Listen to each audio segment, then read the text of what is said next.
डालो और राज करो की नीति से अंग्रेजों ने भारत की शासन व्यवस्था तहस नहस कर दी है। हर तरफ खलबली है। कुछ राजा और पालेगार आजादी के लिए ब्रिटिश के खिलाफ आंदोलन छेड़ चुके हैं। हम जानते हैं कि पहला स्वतंत्रता संग्राम 1857 का सैनिक विद्रोह था, जिसमें झांसी की रानी लक्ष्मीबाई ने बहुत बड़ी भूमिका निभाई।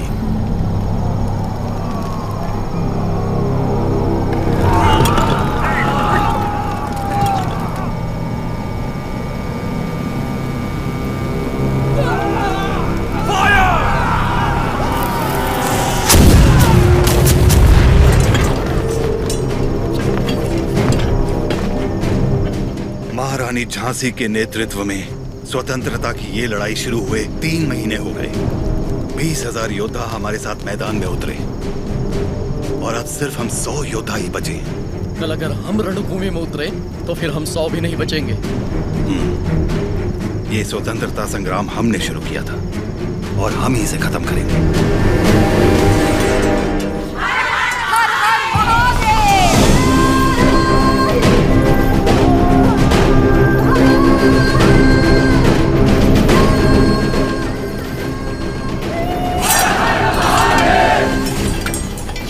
संकट भी जाए तब भी हाथ से तलवार नहीं छूटनी चाहिए। युद्ध में प्राण देने वाला शिव के समान है सेनापति। इस लड़ाई को रोकने का हक आपको किसने दिया? इस महासंग्राम को ना तो मैंने शुरू किया और ना ही आप लोगों ने। आप लोग लड़ने से डर रहे हैं क्योंकि सिर्फ 100 बचे हैं। इस युद्ध का पहला बिगुल 10 साल पहले फूंकने वाला था एक अकेला वीर।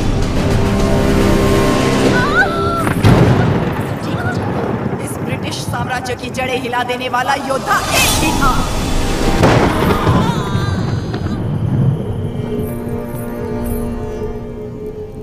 बेटा हुआ है लेकिन मरा हुआ।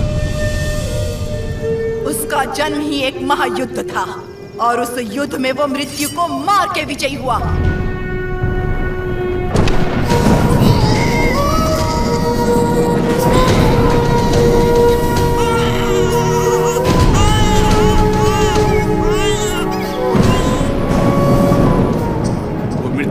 कर पैदा हुआ है, अब मृत्यु से छू भी नहीं सकती। वो एक योगी था, एक महायोद्धा था, स्वातंत्र की पहली अलख जगाने वाला रेनाडू का सूर्या।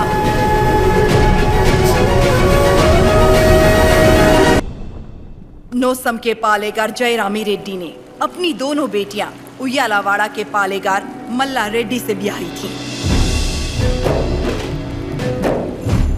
बड़ी बेटी ने 2 पुत्रों को जन्म दिया और छोटी ने एक को, जिसने सिर्फ 6 बरस की उम्र में दिखा दिया कि वो कोई साधारण बालक नहीं है।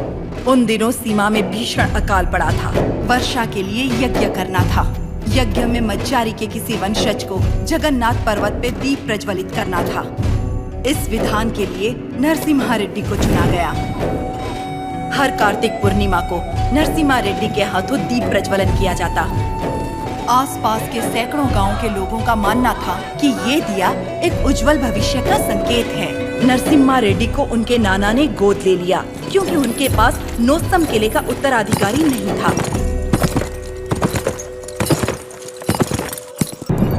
नाना, बोलो। आप जानते हो वो लोग क्यों मारे गए? ये ब्रिटिश राज है बेटा। जो उनसे सवाल पूछता है, उनके खिलाफ जाता है, उसे मार दिया जाता है। आप तो पालेगार है ना, आप कुछ नहीं कर सकते? हम नाम के पालेगार हैं। ये अंग्रेज हमारे देश में घुस आए, हमारे अधिकार छीन लिए और हमारी जनता को लूटने लगे अपनी बंदूकों से डराकर।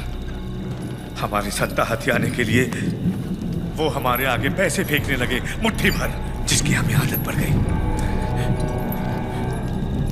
और तब से हम जिंदा लाश बन गए हैं। लाशों की तरह जीने से तो अच्छा है हम विद्रोही की तरह मर जाए नाना।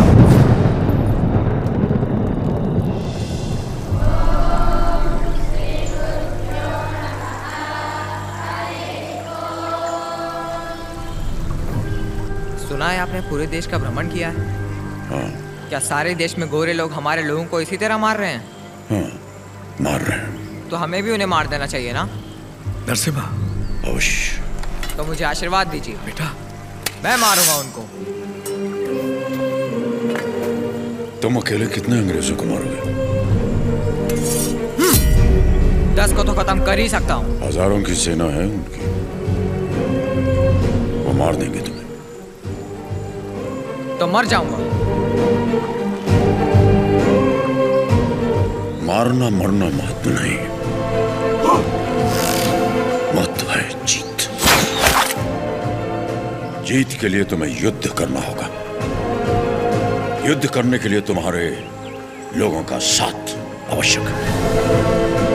उनका साथ तभी मिलेगा जब तुम वही अग्नि उनके अंदर जला पाओगे जो तुम्हारे हृदय के अंदर है। स्वयं युद्ध बनना होगा।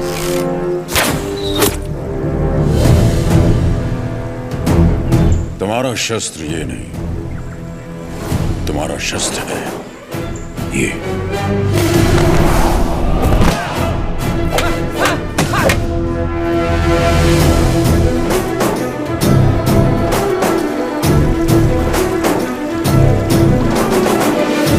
तुम्हें पहले स्वयं पर विजय प्राप्त करनी होगी। सबसे पहले ईस्ट इंडिया में ब्रिटिश कानून लागू किया जाए। छोटे इलाकों से शुरू करके धीरे धीरे समय के साथ पूरे इंडिया में इसे फैला दिया जाए। मौजूदा टैक्स 300% बढ़ा दिया जाए। और इस तरह ब्रिटिश साम्राज्य ने भारत पर कब्जा कर लिया। वो बड़े अफसर जिनका अकेला मकसद भारत को लूटना था, उन्हें ऊंची कुर्सियों पर बिठाकर हमारे देश भेज दिया गया।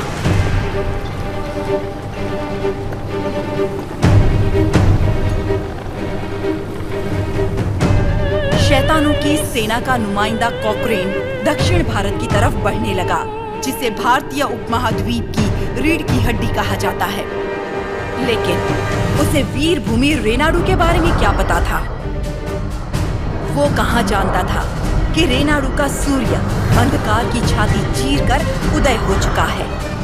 रेनाडू की धरती 61 छोटे छोटे राज्यों में बटी हुई है।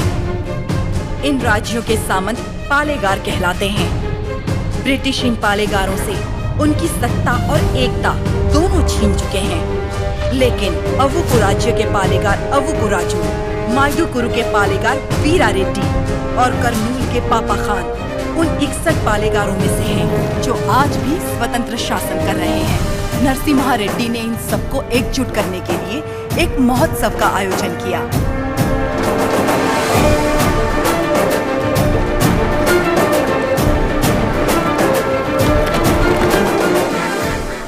स्वामी, मेरा बेटा नरसिम्हा अंग्रेजों की इच्छा के विरुद्ध ये महोत्सव कर रहा है। क्या वो सफल होगा? नरसिम्हा रेड्डी कोई आम आदमी नहीं है। वो पृथ्वी पर एक लक्ष्य लेकर जन्मा है। एक हाथ में तलवार और दूसरे हाथ में वेद के साथ उसका पालन हुआ। उसे अब कोई नहीं रोक सकता।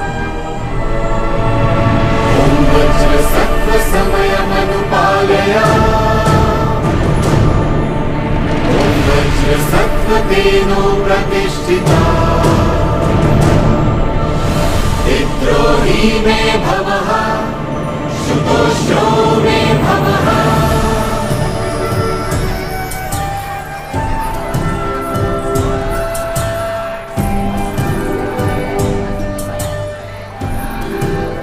ये तुम्हारे नृत्य का भी समय हो रहा है, जल्दी करना।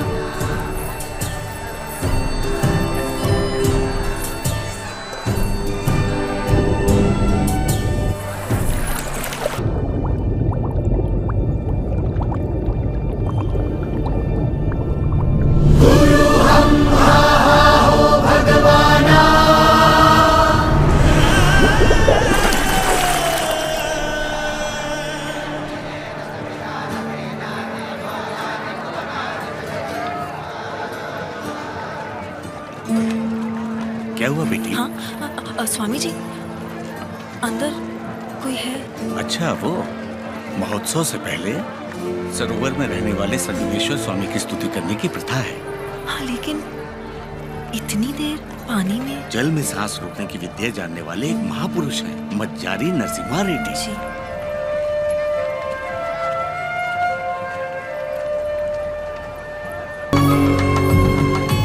आज कई सालों बाद तुम्हारे लाए हुए वस्त्रों से भगवान का फिर श्रृंगार हो रहा है बाबा खान। ये हमारे भाई नरसिम्हा रेड्डी की महिमा है कि अंग्रेजों का बंद करवाया हुआ ये उत्सव फिर से शुरू हो गया। या अल्लाह, इस जश्न को किसी की नजर न लगे, सब मिलकर दुआ करो।